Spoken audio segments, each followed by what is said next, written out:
தவறு செய்தது அன்புமணி அல்ல. அன்புமணியை 35 வயதில்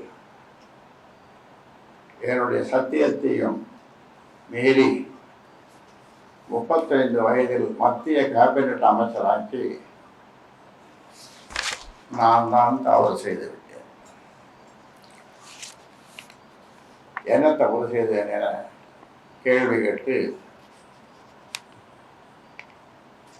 என்னை குற்றவாளியாக மக்கள் மத்தியிலும் கட்சிக்காரர்களிடமும் அடையாளம் காட்டி அனுதாபத்தை பெற முயற்சிக்கிறார். நான் அதற்கு பதில் சொல்லித்தானே ஆக வேண்டும்.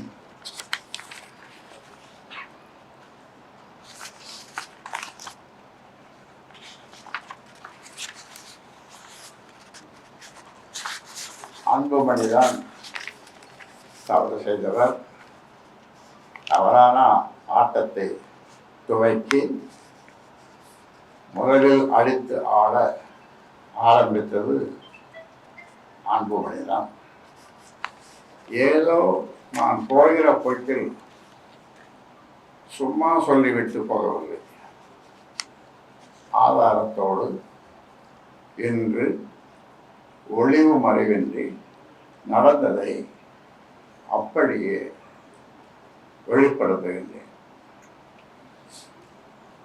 பாண்டி பொதுக்குழுவில் என்ன நடந்தது நீங்களும் வந்திருந்தீர்கள். வந்தீர்களா இல்லையா? வந்தீர்கள். உலகமே பார்த்து அதிர்ந்தது. ஒட்டுமொத்த பொதுக்குழு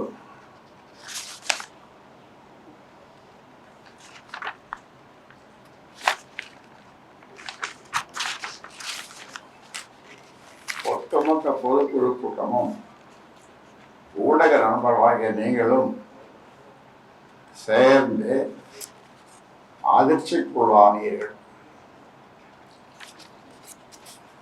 மேடை நாகரிகமும் அல்லது சபை நாகரிகமும் எதையும் கடைபிடிக்காமல் எடுத்தேன் கவிழ்த்தேன் என பொது வெளியில் அநாகரிகமாக நடந்து கொண்டது யார்? நான் ஒரு அறிவிப்பை வெளியிட்டேன். முகுந்தனை இளைஞரணி செயலாளர் என்று வீட்டில்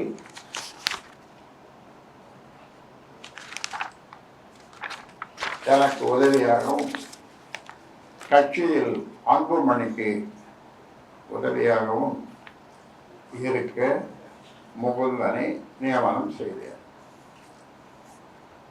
சுவற்றில் வீசிய பந்து திரும்புவது போல உடனே மேடையிலேயே மறுப்பு தெரிவித்தது சரியான செயலா? மேடை நாகரிகம் கருதாமல் அனைவரின் முன்பும் காலை ஆட்டிக் கொண்டிருந்தது சரியான செயலா?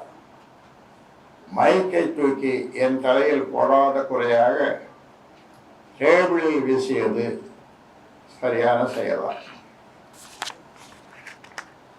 நான்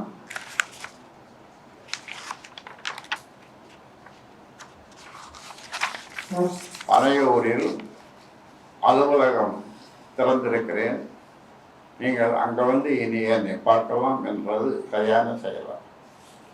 தொடர்புக்கு தொலைபேசி எண்ணையும் கொடுத்தது சரியான செயலா?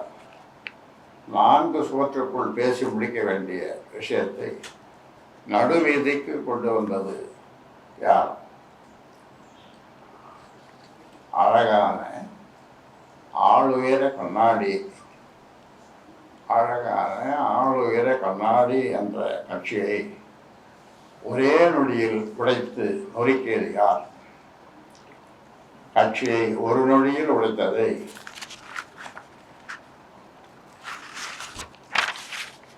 உலகம் முழுவதும் உள்ள ஆண்டவர்களும் சான்றோர்களும் அறிவாளிகளும் அரசியல் ஆளுமைகளும் எதிர்க்கட்சிகளும் ஊடக நண்பர்களும் தங்கள் ஆதங்கத்தை வெளிப்படுத்தினர்.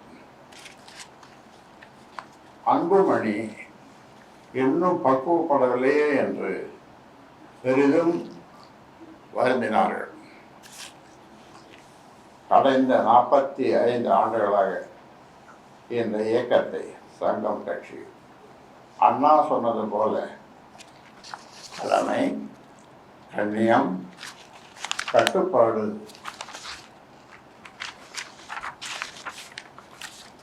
கட்டுப்பாடோடு நடத்தி வந்தேன். அதற்கு ஒரு களங்கத்தை அன்புமணி ஏற்படுத்தி விட்டார். கடந்த காலங்களில் நான் அடைந்த அவமானங்களும் அவலங்களும் ஏற்றி பேசி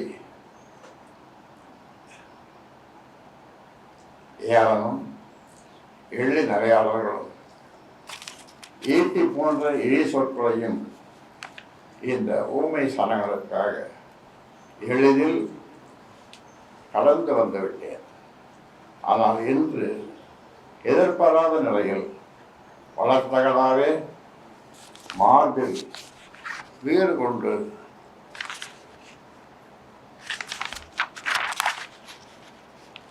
இடித்ததில் நான் நிலை குறைந்து போய்விட்டேன்.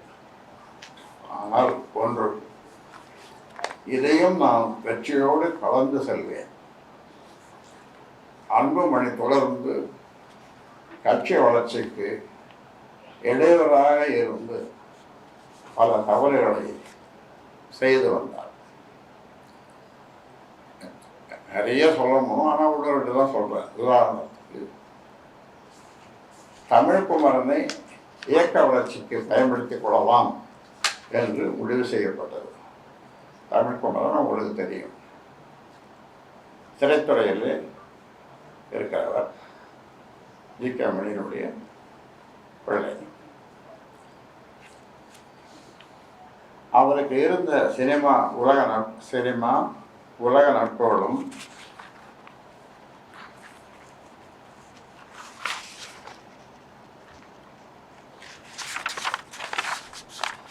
விளம்பரமும் பொருளாதாரமும் இயக்கத்திற்கு பயன்பட்டு இயக்கம் வளரும் என்ற முடிவுக்கு தடையாக நின்று அதை நிராகரித்தார். அவரை நியமனம் செய்து நியமன கடிதத்தை கொடுக்கிறேன். கொடுத்து அந்த வாசல் படியை தாண்டவில்லை. அவர் ஃபோன் பண்ணி, அண்ணா உங்கள்கிட்ட ஆசை தரணும், நீ உடனே ராஜினாமா செய், அதை கழிச்சு போடும். இவரை பார்க்கணும்னா பார்க்க முடியாது.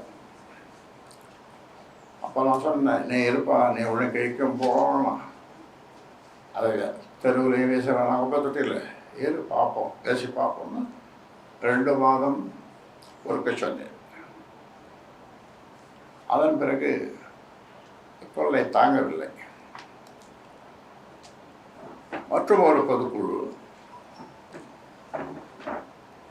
இங்கே சங்கமித்திராவில் நம்ம இருந்துட்டேன் நடந்தது. 2 மாதம் நீ ராஜினாமா பண்ணாதன்னு தமிழ்குமரன்கிட்ட சொன்னேன். இங்கே ஒரு பொதுக்குழு நடந்தது சங்கமித்திராவில். அந்த பொதுக்குழுவுக்கு அவரும் அவருடைய மனைவியும் குழந்தைகளும் புதுச்சேரி உணவு விடுதியிலே இரவே வந்து தங்கிவிட்டார்கள். எனக்கு காலையில் 7:30 மணிக்கு பல் துளைக்கிட்டு இருந்தேன். அப்போது அன்புமணி ஃபோன் செய்து, தமிழ்குமரன் அந்த கூட்டத்திற்கு வரக்கூடாது, தமிழ்குமரன் அந்த பொதுக்குழுவுக்கு வரக்கூடாது, இப்படி என்னிடம் சொல்ல. எதிர் வரிசையில் மேடையெல்லாம் நம்ம கூட போல எதிர் வரிசையில் எங்கேயாவது ஒரு இடத்துல எடுத்துட்டு போயிருக்கலாம். இருந்தாலும் நான் அதை அவரிடம் சொல்ல, அந்த குடும்பத்தோடு வந்த அவர் எவ்வளவு கலங்கி இருப்பார், கண்ணீர் வடித்திருப்பார், அவமானப்பட்டிருப்பார் என்பது உங்களுடைய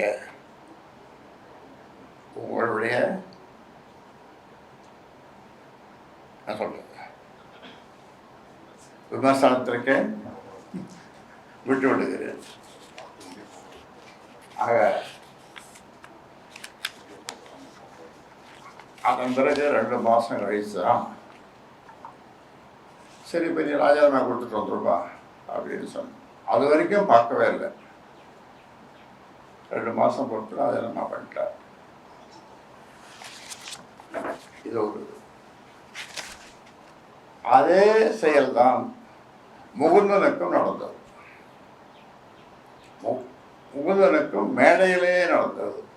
நீங்கள் பார்த்தீர்கள்.